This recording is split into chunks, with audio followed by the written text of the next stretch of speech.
name is Sanjali. I am studying in 7th standard, Murarji Desai Residential School, Akkalli, Shikaripura Taluk, Shivamogga District. The poem Gymnastic Clock, written by M.C. Davis.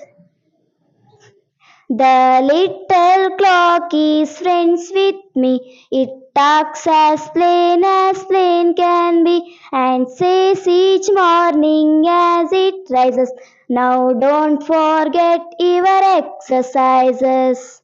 Both hands above your head, then lower them very slowly. So, oh, don't get tired and stop that way. I exercise like this all day.